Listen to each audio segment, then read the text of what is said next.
Em meio ao caos urbano de São Paulo, capital pulsante e acelerada, vivia um homem cujo nome era sinônimo de arrogância e opulência: Álvaro Brandão. Empresário influente no ramo imobiliário, dono de vários prédios de alto padrão na região da Avenida Paulista, Álvaro era o tipo de pessoa que inspirava admiração e repulsa na mesma medida. Seu terno sempre impecável, seus sapatos lustrados como espelhos e sua BMW X6 blindada refletiam exatamente aquilo que ele acreditava ser: superior. Mas o brilho de sua fortuna escondia uma alma podre, contaminada pela soberba. Álvaro não acreditava em igualdade, tampouco em respeito.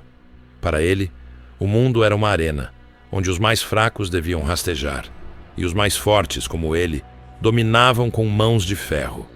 Seu machismo não era sutil, era escancarado, debochado, repugnante.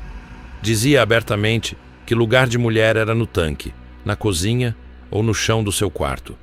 As funcionárias de sua empresa o temiam e o desprezavam em silêncio. As poucas que ousaram confrontá-lo perderam o emprego de maneira humilhante e silenciosa, com cartas de recomendação arruinadas e promessas de nunca mais trabalharem na área. Naquela manhã abafada de terça-feira, o céu era de um azul quase agressivo e o calor subia do asfalto como um vapor infernal. Álvaro dirigia em alta velocidade pela Marginal Pinheiros, seu ar-condicionado no máximo, a playlist tocando jazz instrumental que ele nem gostava, mas fazia questão de ouvir porque lhe dava um ar sofisticado. Estava atrasado para uma reunião que ele mesmo marcara e que julgava ser a mais importante da semana: a venda de um terreno em um bairro nobre que seria transformado em mais um de seus prédios, mesmo que a área tivesse sido historicamente tombada. O dinheiro resolveria isso, como sempre resolvera tudo em sua vida. Enquanto trocava mensagens no celular com seu advogado, um carro à sua frente freou subitamente. Álvaro não teve tempo. O barulho do impacto foi seco e metálico. Sua BMW acertou em cheio a traseira de um Fiat Uno 2002, já desgastado pelos anos e pela cidade. Sem pensar, ele já desceu do carro com o sangue fervendo. Seus olhos faiscavam raiva. O calor, o atraso, o dano no seu brinquedo de luxo. Tudo isso o transformava em um touro enraivecido. Caminhou a passos duros até o veículo batido e começou a esmurrar o vidro com força. "Sai daí, sua anta! Você freou do nada, sua imbecil! Olha o que fez no meu carro! Isso aqui não é qualquer lata velha como essa tua carroça." Do outro lado do vidro, com uma calma quase sobrenatural, a mulher destravou a porta e saiu. Era morena clara, cabelos negros como carvão, longos, levemente ondulados. Os olhos dela eram escuros, mas tinham um brilho que parecia ver além da carne. Usava uma saia longa e colorida, adornada por pequenos espelhos bordados, e um lenço amarrado na cintura. Havia algo em sua presença que imediatamente destoava do resto da cidade. Ela tinha um ar antigo, quase ritualístico. Uma beleza estranha e mística, como se pertencesse a um tempo esquecido. "Bom dia, senhor", disse ela com voz serena, porém firme. "O semáforo estava fechado. O senhor bateu na minha traseira. Por que está me maltratando dessa forma?" Álvaro bufava. Não ouvia, não raciocinava. Para ele, aquela mulher era só mais uma incômoda engrenagem em sua rotina. Gritou que ela pagaria por tudo, que ele acionaria o seguro e que ela cobriria a franquia de R$ 12.000. Sim, 12.000. E ainda agradeceria. Chamou-a de irresponsável, de vagabunda, de cigana suja. Ela permanecia calma, mas havia algo crescendo dentro dela, um olhar que se estreitava a cada insulto. Quando ele deu um passo mais próximo, os punhos cerrados e os olhos flamejantes, ela sacou o celular com a mesma lentidão de uma cobra prestes a dar o bote e ligou para a polícia. Quando a viatura chegou, ele continuava aos berros, enquanto ela, com toda elegância, relatava o ocorrido. Aos policiais, Álvaro disse que era um absurdo estar ali, que perderia milhões por culpa daquela feiticeira de quinta. E então, com um sorriso sarcástico nos lábios, olhou para ela e disse: "Essas vagabundas sempre querem tirar dinheiro dos outros. Aposto que nem tem habilitação. Isso é golpe, golpe de pobre." A mulher então olhou para ele, um olhar sem palavras, mas cheio de maldição. Foi rápido, mas Álvaro sentiu como se algo atravessasse sua pele e tocasse sua espinha. Um calafrio o percorreu dos pés à nuca, mesmo sob o sol escaldante. Sentiu os pelos dos braços se eriçarem. O suor em sua testa agora não era apenas do calor, mas de um incômodo que não conseguia explicar. Era como se aquela mulher tivesse aberto uma porta dentro dele, uma porta que não deveria jamais ter sido tocada. Ela não disse mais nada, apenas olhou, um olhar silencioso, porém carregado de poder ancestral. Ele riu, desconcertado, tentando disfarçar o nervosismo, e entrou no carro para ir embora. Mas antes de fechar a porta, ouviu a mulher murmurar, num tom que ele mal conseguiu compreender: "O que você me tirou será tirado de você. 7 vezes, 7 dias, 7 olhos te verão cair."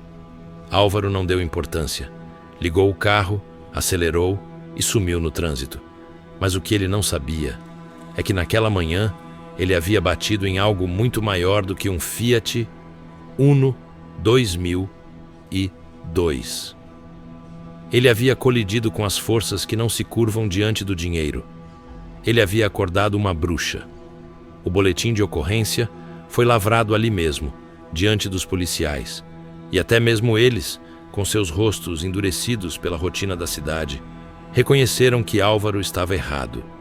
Ele não apenas desrespeitara as leis de trânsito, mas também havia passado dos limites com suas ofensas. A orientação dada à mulher foi clara: que levasse o caso à justiça.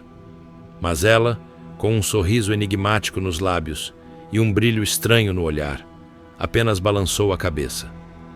"Justiça dos homens não me interessa. A minha já está a caminho."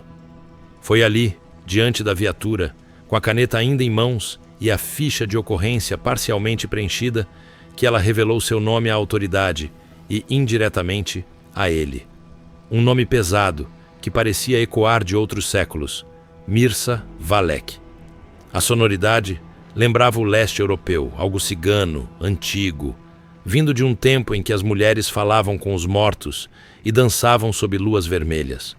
Um nome que carregava história, sangue e magia. Álvaro ouviu de relance, mas não deu atenção. Estava ocupado demais em verificar o capô, faróis do seu carro milionário. Enquanto Álvaro gritava ao telefone com seu corretor, dizendo que processaria a vadia cigana, Mircea discretamente o fotografava.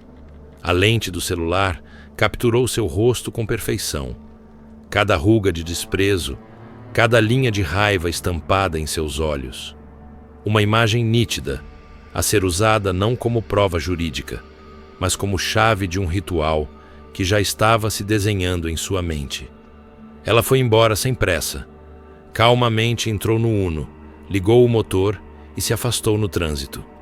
No retrovisor, viu a sombra da BMW sumir, mas sentiu que aquele capítulo estava longe de acabar. Guardou o nome, a imagem e o sentimento. E esperou. Esperou 20 dias. Exatos 20 dias. A cada noite, ela acendia uma vela, recitava palavras antigas e desenhava sigilos em carvão negro no chão de sua casa, preparando-se espiritualmente. Não tinha pressa. Sabia que o tempo é aliado da vingança bem feita. E então chegou o dia. Sexta-feira, 13 de maio de 2022, exatamente às 23 horas, sob uma lua cheia que parecia banhada em sangue pálido, Mircea se dirigiu ao cemitério da Consolação, no centro de São Paulo. Um amigo antigo, zelador do local, fora discretamente pago para deixá-la entrar por um portão lateral, sem fazer perguntas. Ele sabia com quem lidava e sabia que era melhor não olhar demais, nem falar demais. Mirsa entrou com uma sacola de couro envelhecido pendurada no ombro. Vestia uma túnica escura, quase invisível, sob o breu da madrugada. Os passos eram lentos, respeitosos. Não corria, não fazia barulho. Caminhava como se pedisse licença aos mortos. Sabia exatamente a qual tumba ir. Uma sepultura antiga, esquecida, cuja lápide estava rachada, tomada por musgo. Era um ponto de cruzamento espiritual, onde a energia era densa, onde velhos espíritos ainda vagavam sem descanso. Ali, Mirsa ajoelhou-se. Retirou da bolsa os instrumentos do trabalho sombrio. Primeiro, uma vela preta, ungida com gordura animal e incenso de enxofre. Depois, outra vela vermelha, representando o sangue e o poder da justiça espiritual. Ambas foram acesas lado a lado, tremeluzindo contra o vento gélido que parecia surgir do nada. De dentro de um pote de barro, ela tirou um sapo seco, já embalsamado, com a boca ainda entreaberta.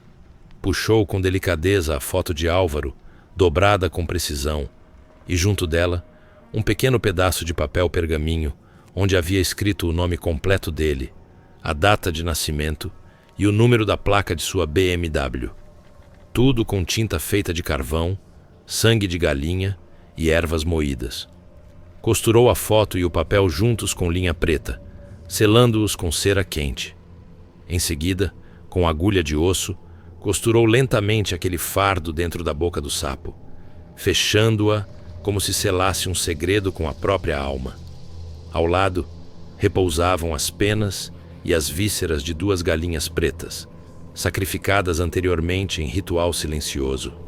Suas asas abertas em cruz, sobre uma tábua coberta de símbolos esculpidos à mão. O sangue havia sido coletado em um pequeno pote de cerâmica e estava agora sendo derramado lentamente sobre a terra da sepultura, enquanto ela recitava orações em latim ao contrário, antigas preces corrompidas por séculos de dor e vingança. Quod abstulisti auferetura te, septis, septem dies, septem oculi videbunt cadere. O que me tiraste será tirado de ti, 7 vezes, 7 dias, 7 olhos verão tua queda. O ar ao redor parecia mais pesado. As velas tremiam mesmo sem vento. Um cheiro de enxofre e carne queimada se espalhava em torno da sepultura. A cada palavra, a cada gota de sangue, o feitiço se fixava na terra e atravessava os limites do mundo visível.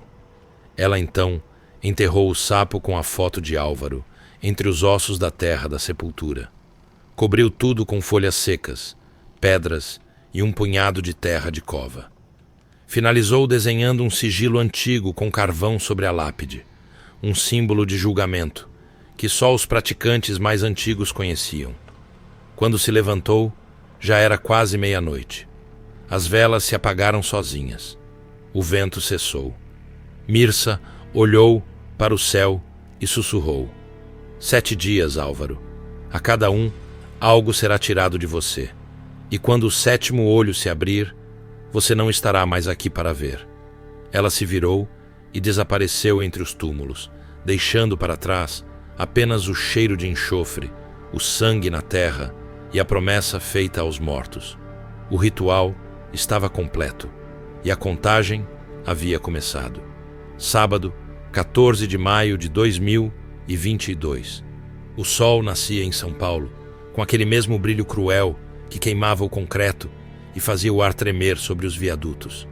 Para a maioria das pessoas, era apenas mais um dia quente, mais uma manhã comum.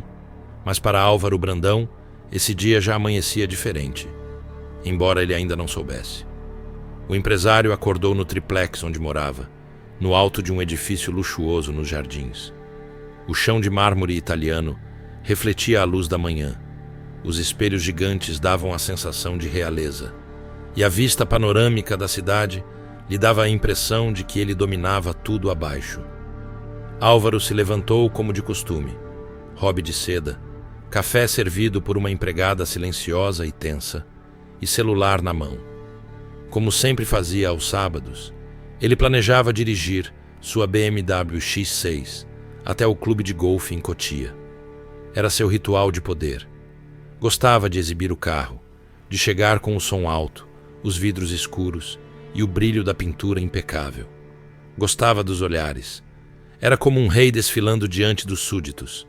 Mas naquele dia, o desfile não aconteceria. Eram 10 horas da manhã, quando ele desceu até a garagem. Um andar subterrâneo exclusivo, com sistema de segurança próprio, onde apenas carros de altíssimo padrão estavam estacionados. Ele caminhava confiante, girando a chave na mão, quando sentiu algo no ar. Um cheiro estranho, ácido, quente, como plástico derretido. A princípio, pensou que fosse de algum carro velho, mas ali, naquele andar, não havia carros velhos. Então, olhou para a vaga onde sempre deixava sua BM e parou. O carro estava ali, ou melhor, o que sobrou dele. A lataria preta brilhante havia sido completamente consumida por um incêndio.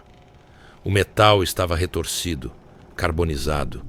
O capô aberto exibia um motor irreconhecível, negro como carvão. Os pneus haviam derretido até virar manchas no chão de cimento. O vidro blindado estilhaçado em fragmentos, e o couro dos bancos se transformara numa massa queimada e pegajosa. A imagem era absurda. Um carro de quase R$1 milhão, totalmente destruído dentro de uma garagem de segurança máxima, sem qualquer sinal de arrombamento, curto-circuito ou acidente visível. O fogo parecia ter surgido do nada, como se tivesse nascido dentro do carro. Álvaro ficou imóvel por um tempo, o rosto pálido, a respiração presa. A arrogância dele não sabia lidar com surpresas. Pegou o celular e ligou para a administração do prédio, gritando. Mandou ver as câmeras, o segurança, os bombeiros, o perito. Queria uma explicação, exigia respostas, mas ninguém tinha uma. O incêndio havia acontecido durante a madrugada, por volta das 3h17, segundo o sistema interno de detecção de calor. Mas o que mais intrigava os responsáveis pela segurança era que nenhum alarme soou. Os sensores não ativaram os sprinklers. A sala de vigilância, onde todas as câmeras eram monitoradas em tempo real, teve as imagens apagadas apenas daquela vaga específica, como se alguém tivesse deletado a gravação no exato momento do fogo. O segurança da madrugada disse que não ouviu nem viu nada. O sistema de alarme, testado naquela mesma semana, estava aparentemente em perfeitas condições. Não faz sentido, Dr. Álvaro. É como se o fogo tivesse acontecido sem acontecer, entende? Disse o chefe da segurança, suando frio. O mais bizarro, nenhum outro carro foi danificado. As vagas ao lado da BMW estavam intactas, nem fuligem nos vidros. O fogo consumiu apenas o carro de Álvaro, de forma direta, quase cirúrgica. A perícia confirmou. Combustão espontânea de origem indeterminada. Álvaro nunca ouvira essa expressão antes e odiou o som dela. O laudo preliminar dos bombeiros dizia: fogo espontâneo de origem indeterminada. Um termo que Álvaro nunca tinha ouvido na vida. Mas aquilo era só o começo. Quando subiu de volta ao apartamento, transtornado, tentou se acalmar com uma dose de uísque. Ligou para o corretor da BMW, gritando que queria outro carro, imediatamente, igual ou superior. O corretor respondeu hesitante que Álvaro estava com pendências no seguro. A última parcela da blindagem não havia sido paga. A cobertura contra incêndio havia sido suspensa há exatamente 20 dias. Coincidência? Ele jogou o celular na parede, quebrando-o em 3 pedaços. A respiração já estava ofegante, suada, os olhos vermelhos. A sensação de controle, de domínio, começava a escapar pelos dedos. Sua máquina de poder, seu símbolo de status, havia sido consumido pelas chamas como papel.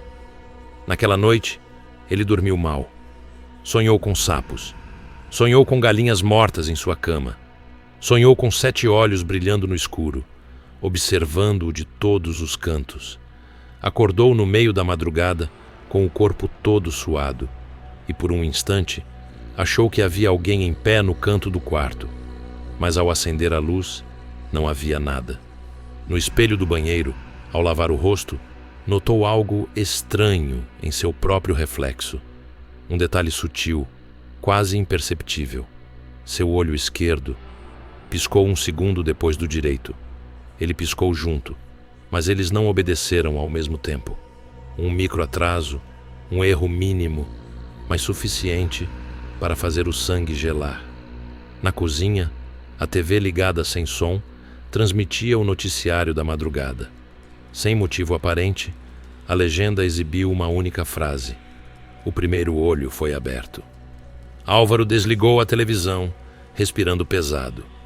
Tentou convencer a si mesmo de que era coincidência, sugestão da mente, exaustão. Mas algo dentro dele sabia: isso não era normal. O primeiro dia havia passado.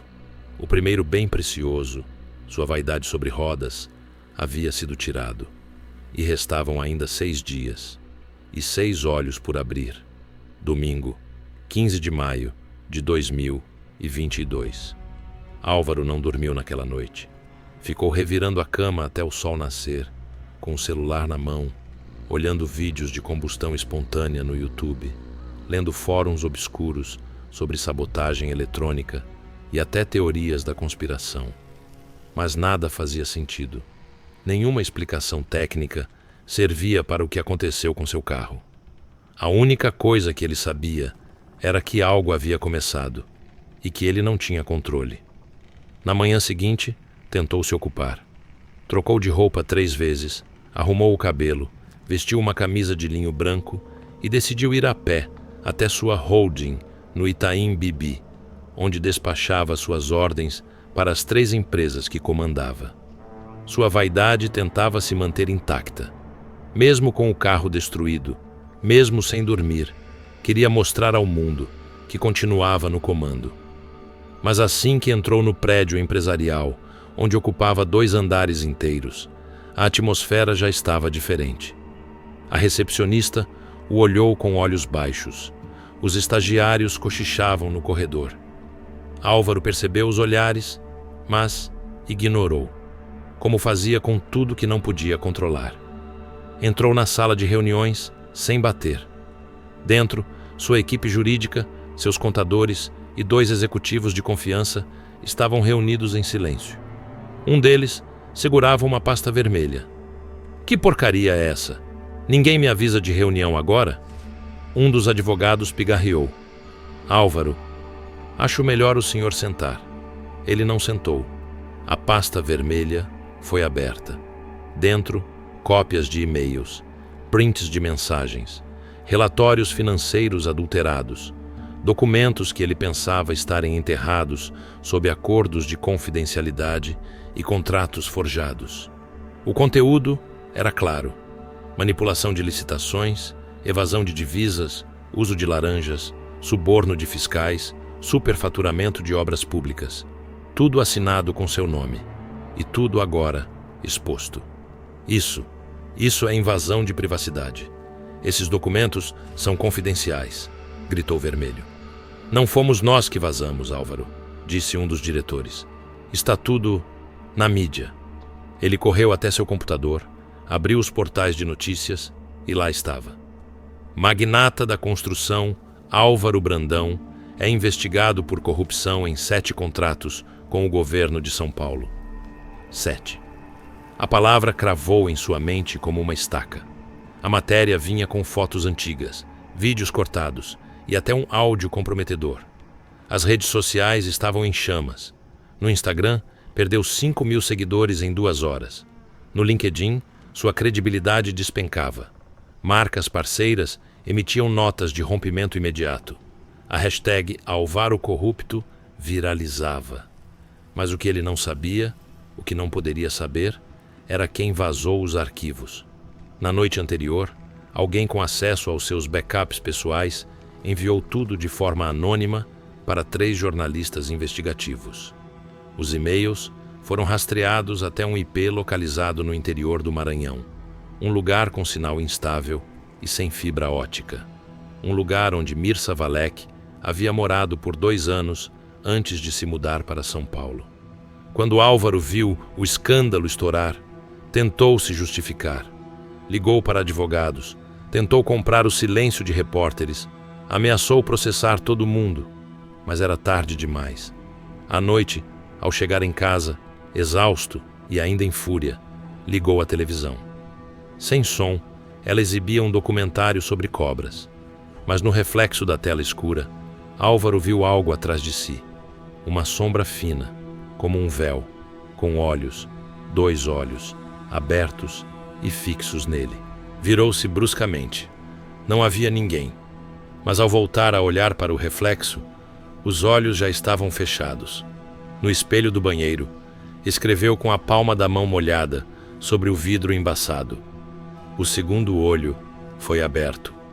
E naquela madrugada, ele sonhou com tribunais escuros, com juízes de olhos costurados, com um grande livro onde seu nome estava sendo riscado com sangue. Segunda-feira, 16 de maio de 2022. O escândalo na mídia já havia deixado Álvaro acuado. Passara o dia inteiro lidando com ligações de advogados e reuniões de emergência. À noite, buscou abrigo na única coisa que ainda fazia sentido para ele: o prazer carnal. Ligou para uma de suas amantes, uma moça 20 anos mais jovem, que ele bancava com um apartamento e um carro popular. Ela atendeu sem entusiasmo, mas aceitou encontrá-lo. Talvez por medo, talvez por costume. O vinho estava na taça, a luz baixa. Mas quando ele tentou consumar o ato, seu corpo não respondeu. Nada.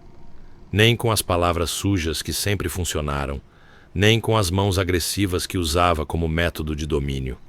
Tentou forçar, tentou falar mal, tentou rir da situação, mas era inútil. Isso nunca aconteceu comigo.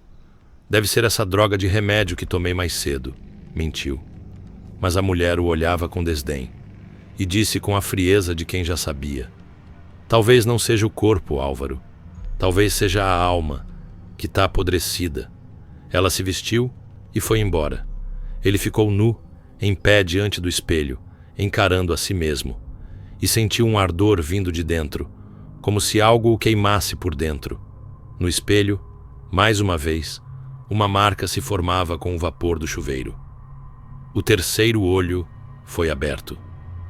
Quarta-feira, 18 de maio. Na manhã seguinte ao fiasco sexual, Álvaro acordou com dor nos rins. Atribuiu ao estresse. Mas à medida que o dia avançava, sentia o corpo mais pesado, a respiração mais curta e uma febre baixa, insistente. Na quinta-feira foi ao hospital. Exames. Suspeita de infecção urinária. Receitaram antibióticos, mas não melhorou. Na verdade, piorou. Uma necrose pequena apareceu em sua coxa direita. Médicos investigaram. Origem incerta, talvez bacteriana, talvez autoimune. Na sexta, uma dermatologista o atendeu em regime de urgência. A pele ao redor da ferida estava esverdeada, com um odor pútrido que nem os curativos conseguiam conter. A médica disse quase em sussurros: Álvaro, seu corpo está reagindo a si mesmo, como se estivesse se sabotando. Ele voltou para casa com antibióticos fortíssimos e repouso absoluto. À noite, despiu-se para trocar os curativos e viu que a ferida havia se alastrado. O tecido necrosado agora subia pela virilha, como se quisesse alcançar seu sexo e apagá-lo de vez. No espelho, nenhuma palavra apareceu, mas seu reflexo não imitava seus movimentos. Era ele, mas atrasado, como se reagisse um segundo depois. Os olhos do reflexo estavam mais escuros. Ele tentou quebrar o espelho com um soco, mas ao fazê-lo, estilhaços cortaram sua mão e uma gota de sangue escorreu por entre os cacos. Ali, entre os cacos, ele leu, tremendo: o quarto olho foi aberto. Sábado, 21 de maio. Nos dias seguintes, Álvaro começou a ouvir vozes, pequenas, sussurradas, vindas dos cantos da casa. No início, achou que era o vento. Depois, achou que era paranoia. Mas as vozes sabiam coisas. Falavam nomes que ele nunca contou a ninguém. Repetiam frases ditas por ele na infância. Vozes que usavam o tom de sua mãe, de antigos funcionários demitidos, de prostitutas que ele agrediu. Álvaro, você se lembra de mim? Álvaro, o que você fez com a Estela em 2009? Álvaro, o menino do interior chorava, mas você riu. Ele tentou dormir com remédios, mas sonhou com corpos costurados. Gritava ao acordar. Já não sabia mais que dia era. Perdeu o apetite. Passou a andar nu pela cobertura, sem perceber. No domingo, ligou desesperado para um psiquiatra de plantão. No consultório, tentou explicar, mas chorou como criança. Doutor, tem algo na minha cabeça, dentro dela. Eu ouço, mas não é meu pensamento.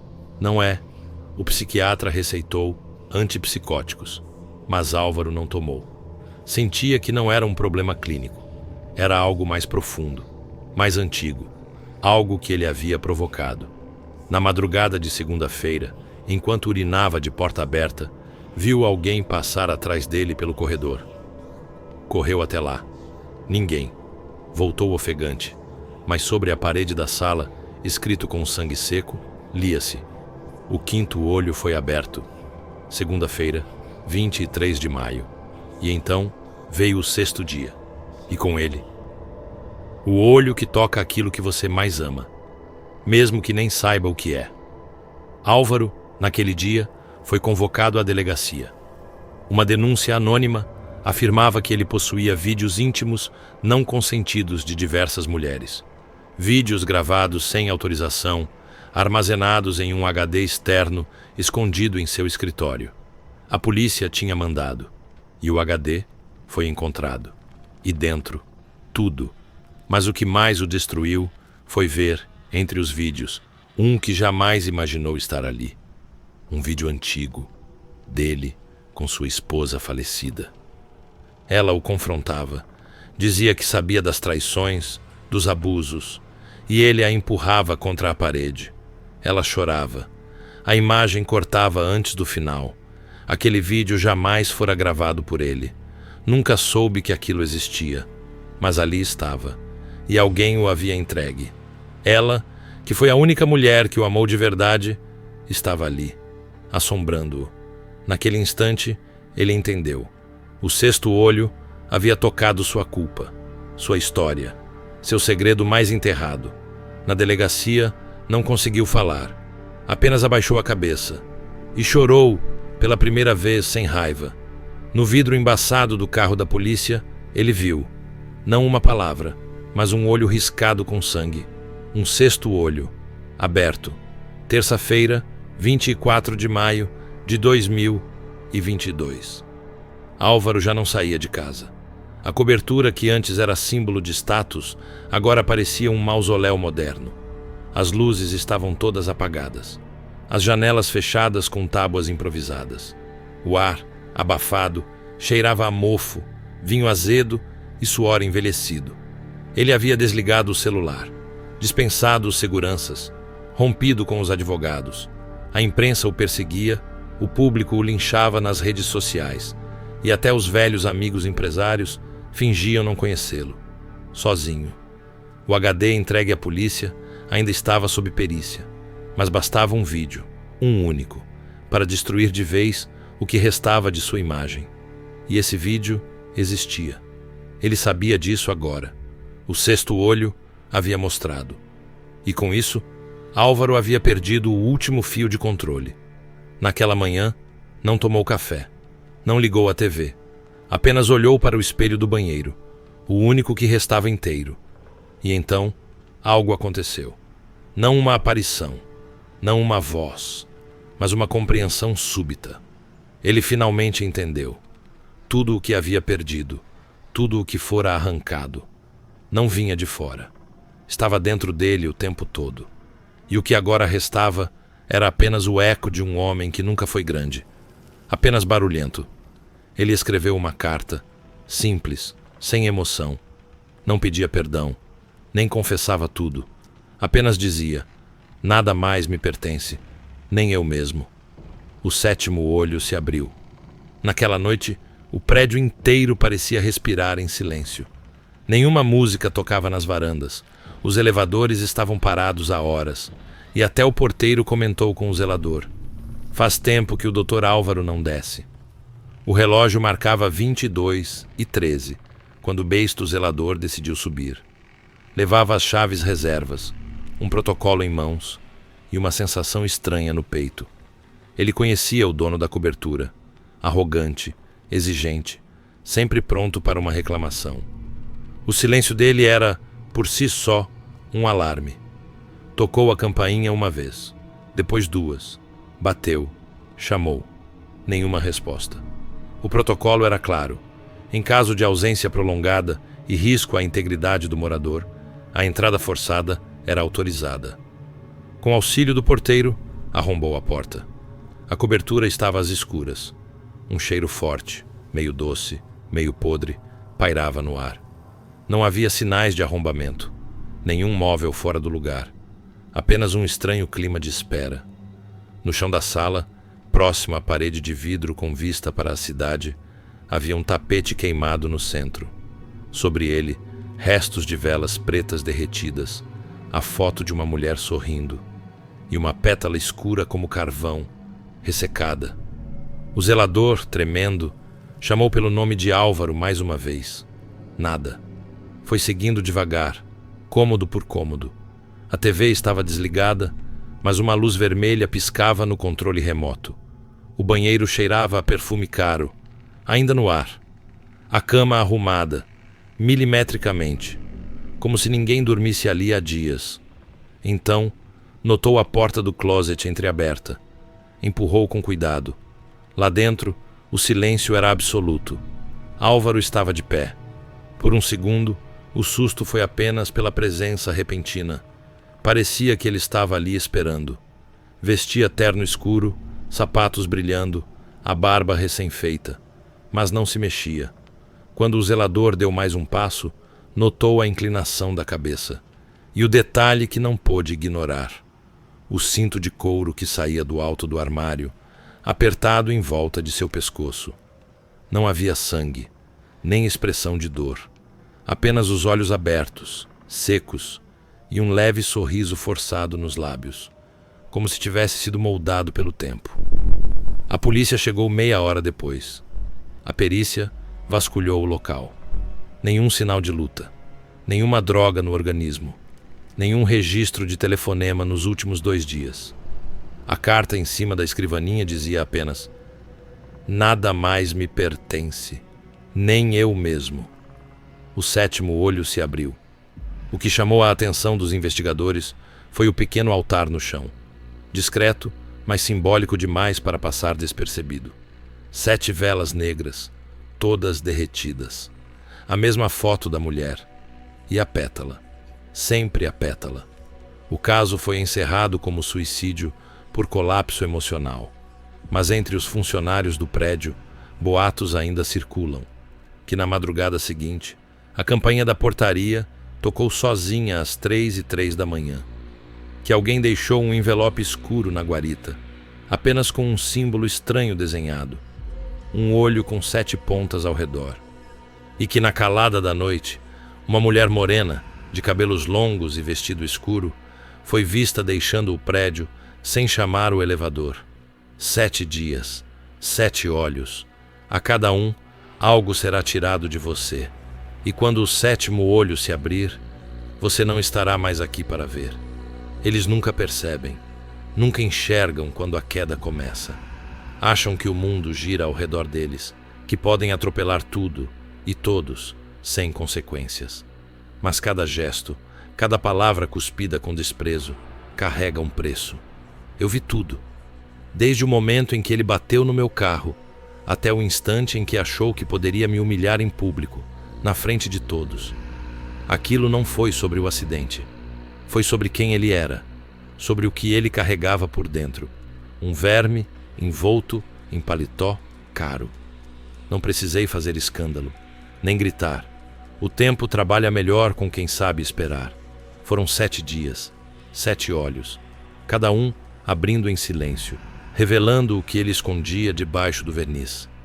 A ambição, a vaidade, o orgulho, um por um, foram caindo, como folhas secas no outono. E ele, tão cheio de si, não percebeu que estava sendo esvaziado por dentro. A parte mais interessante: ninguém viu nada, ninguém suspeitou.